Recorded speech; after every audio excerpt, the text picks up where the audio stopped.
Hello students, yesterday we have discussed about the law of definite proportion, or it is also called constant composition. Okay, today we are going to discuss about law of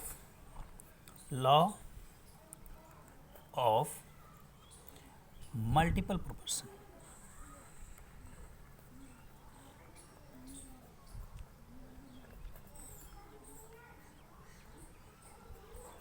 law of multiple proportion. अब देखो law of multiple proportion क्या होता है, पहले इसके बारे में आप जान लो कि दिस लॉ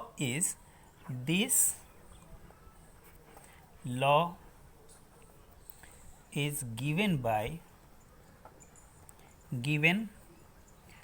बाय डाल्टन। ठीक है, अब ये क्या कहता है कि this law states that if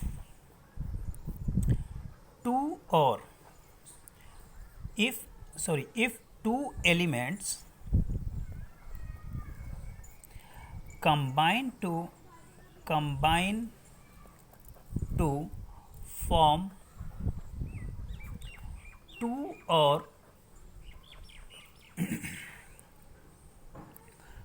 or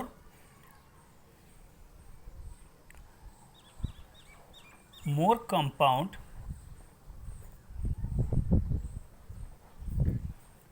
the weight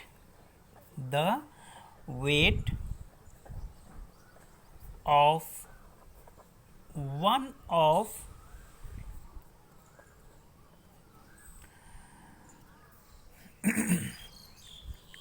the weight of one of the elements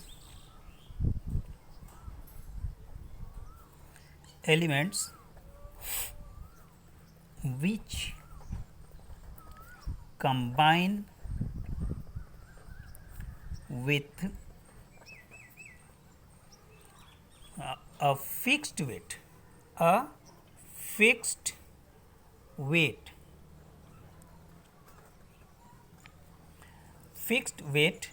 of the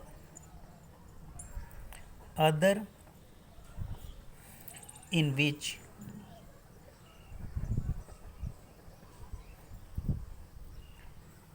of the other in these compounds, not which, in these compounds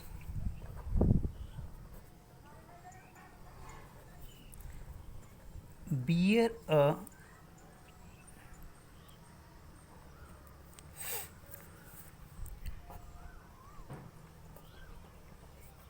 simple whole number।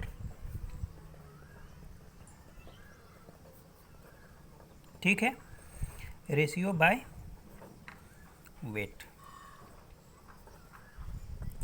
कहता है कि अगर if two elements combine to form two और more compounds, अगर दो elements आपस में combine होकर दो या दो से ज़्यादा कंपाउंड बना रहे हैं, तो the weight of one of the element, अगर उसमें से किसी एक एलिमेंट का वेट को अगर फिक्स कर दिया जाए, which combine with a fixed weight of the other in these compounds bear a simple whole number ratio, तो उनका जो रेशियो आएगा वो हमेशा क्या आएगा, सिंपल रेशियो आएगा।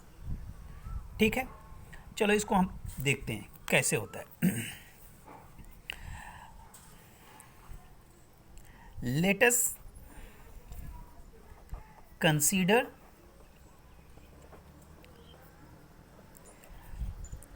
about a compound, not a compound, compounds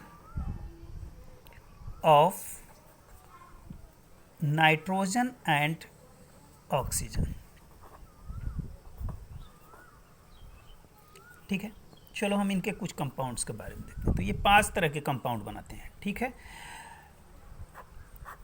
ये 5 तरह के कंपाउंड बनाते हैं। कौन कौन से कंपाउंड बनाते हैं? पहला बनाता है ये nitrous oxide.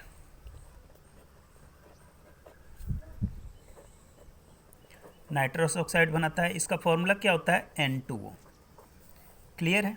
Second point, second इसका कंपाउंड क्या होता है, नाइट्रिक ऑक्साइड। और इसका फॉर्मूला क्या होता है, NO। Third compound of nitrogen and oxygen is nitrogen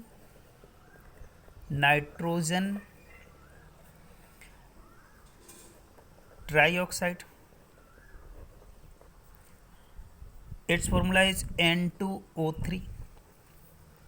Fourth compound, nitrogen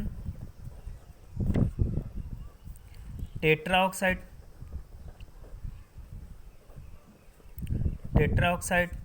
and its formula is N2O4. Oxygen 4, it will be tetra. Oxygen 3, it will be tri. Single oxide, nitrous oxide जिसमें nitrogen ज़्यादा, nitric oxide जिसमें nitrogen come. Okay, and last oxide बनाता है nitrogen